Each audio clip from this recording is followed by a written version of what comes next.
자, 이번 시간에는 사장 중개 업무 하겠습니다. 교과서로는 96쪽입니다. 자, 이제 무슨 내용을 공부하실 거냐면 여러분께서는 이제 업자가 되셨습니다. 결격사에 해당하지 않아서 업자가 되셨어요. 이제 업무를 해 나갈 겁니다. 그런데 업무 하기 전에 몇 가지 업자로서 알아야 되는 게 있습니다. 구체적으로 할 수 있는 업무는 뭐가 있고, 업무 지역, 그리고 직원은 어떻게 둘 것인가, 그리고 사무소 설치, 사무소 이전, 공동사무소, 분사무소, 휴업, 폐업, 인장 등록, 이런 부분들을 아셔야 될 겁니다. 자, 그래서 그런 내용을 담고 있는 제4장 중개 업무 파트 공부합니다. 출제가 엄청 자주 되죠. 간단하게 출제가 됩니다. 봅시다. 자, 그럼 첫 번째 공부하실 내용은 법제 14조입니다. 법제 14조는 저희가 들어봤어요. 어디서 들어봤냐면 법인의 등록기준편에서 중개법인은 14조 업무만을 영위할 목적으로 설립될 것 그랬었거든요. 그때 나오는 게 바로 14조입니다. 자, 그럼 14조 공부를 해봅니다.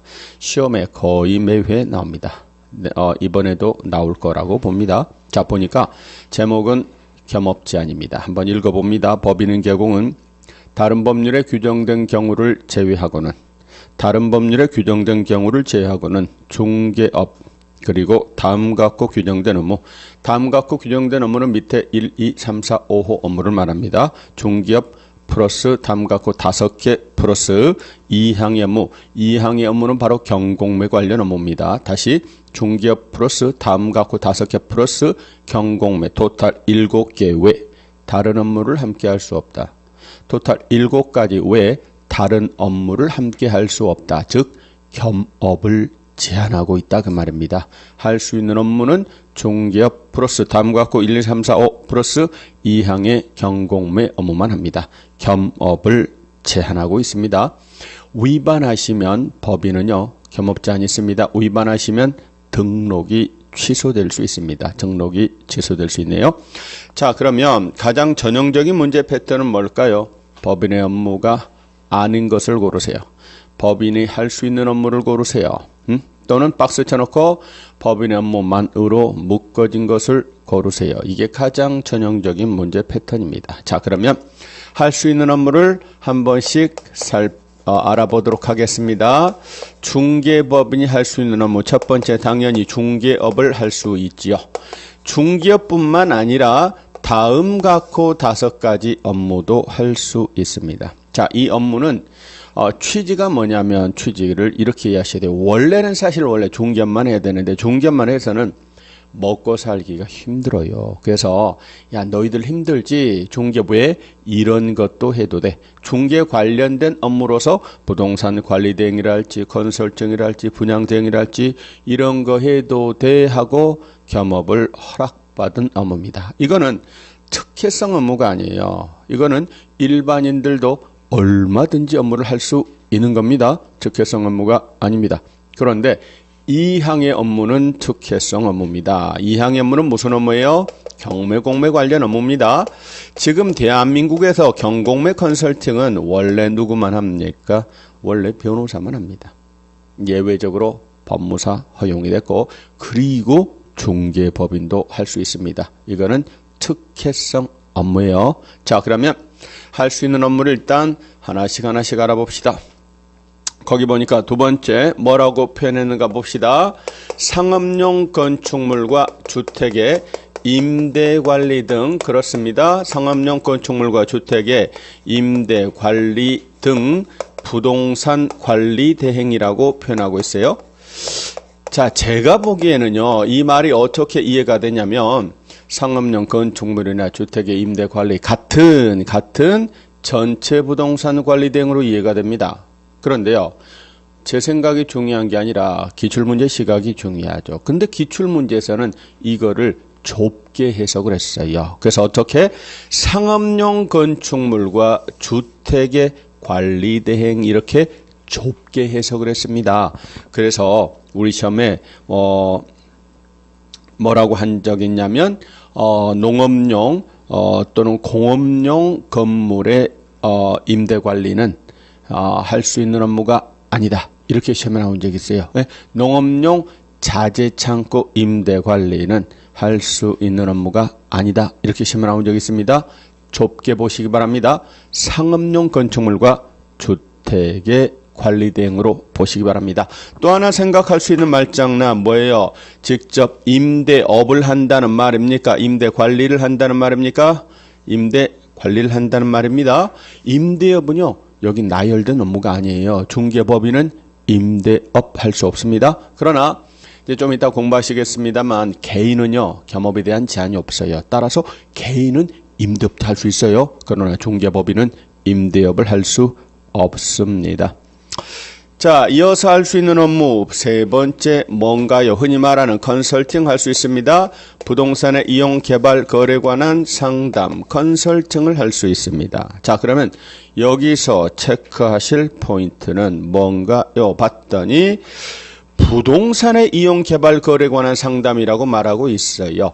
상업용 건축물 및 주택하고는 말이 다르죠. 자, 그래서 상업용 건축물 및 주택의 컨설팅은 물론이거니와 토지 컨설팅, 공장 컨설팅 등 다양한 컨설팅 못한다 할 수 있다? 할 수 있어요. 부동산의 이용, 개발, 거래에 관한 상담, 흔히 말하는 컨설팅 할 수 있습니다. 자, 그런데 거기 동그라미 3번에 그런 말 써졌습니다. 일반인들도 얼마든지 컨설팅을 할 수 있다고요. 근데 컨설팅을 하시는 당신은 단지 컨설팅만 해야 되는데 그 양반들이 컨설팅만 한다, 중개업도 같이 한다, 중개업도 같이 하는 경우가 있다니까요. 컨설팅의 부수에서 중개업을 합니다. 원래 하시면 안 되잖아요. 중개업하려면 등록 바꿔야 돼요. 그런데 컨설팅하면서 중개업을 했다. 그러면 그 양반 무등록업자가 되는 겁니다. 오케이. 자, 이어서 네 번째 할 수 있는 업무로 바로 가서 봅니다. 네 번째 할 수 있는 업무는 보니까 아하, 뭐를 할 수 있나요? 참 유치한데 시험에 자주 나옵니다. 개업공인중개사를 대상으로, 개공을 대상으로 해서 중개업에 관한 경영기법 및 경영정보 제공입니다. 흔히 말하는 뭐죠? 부동산 중개 프랜차이즈를 할 수 있다. 그 이야기입니다. 자, 이때 주의하실 표현이 여기를 가지고 맨날 물어봐요. 누구를 대상으로 해요? 지금 업자가 된 자를, 여기를 보시면 중기업에 관한 경영기법 및 경영정보 제공이니까 이미 업자가 된 자다. 이렇게 생각하셔야 돼요. 개공을 대상으로 하는 겁니다. 일반인 대상 아닙니다. 공인중개사 대상 아닙니다. 개공을 대상으로 이게 계속 시험에 나옵니다. 그러면 3번하고 비교가 되는데요. 3번은요. 컨설팅 한다고 했는데 누구를 대상으로 이런 말이 여기는 있지만 얘는 없잖아요. 아, 컨설팅은 아무나 누구나 대상으로 못한다 할 수 있다? 할 수 있다. 타 중개법인을 대상으로 또 일반인 대상으로 기업체 대상으로 아무나 대상으로 컨설팅을 할 수 있는 겁니다. 그러나 부동산 중개 프랜차이즈업은 꼭 누구를 대상으로 해야 된다? 개공을 대상으로 하셔야 돼요. 개공을 대상으로 하셔야 됩니다. 자, 그 다음에 거기에 동그라미 4번에 당구장 표시가 있는데요. 당구장 표시에 보니까 이런 말이 있어요. 두 번째 당구장 표시에 정보망 사업은 법인에게 허용된 업무가 아니므로 할 수 없다. 자, 이제 뒤에 가서 거래정보망이라는 걸 공부를 할 거예요. 그때 정보망, 거래정보망을 설치 운영하는 거래정보 사업자는요. 법인도 할 수 있거든요. 개인도 가능하고 이때 법인도 한다는 이야기지 중개법인이 한다는 이야기는 아니에요. 중개법인은 14조에 나열된 7개만 하는 겁니다. 중개법인이 직접 정보망 사업을 하는 것은 아니다.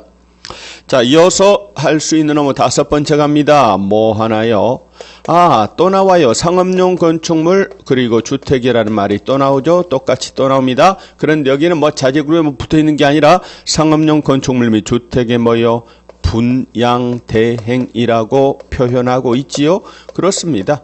오로지 요 두 가지 분양대행만 합니다. 그래서 토지 분양대행은 해요? 못해요? 네? 토지 분양대행은 할 수 있는 업무가 아니라니까요. 네? 할 수 있는 업무가 아닙니다. 상업용 건축물과 주택의 분양대행입니다.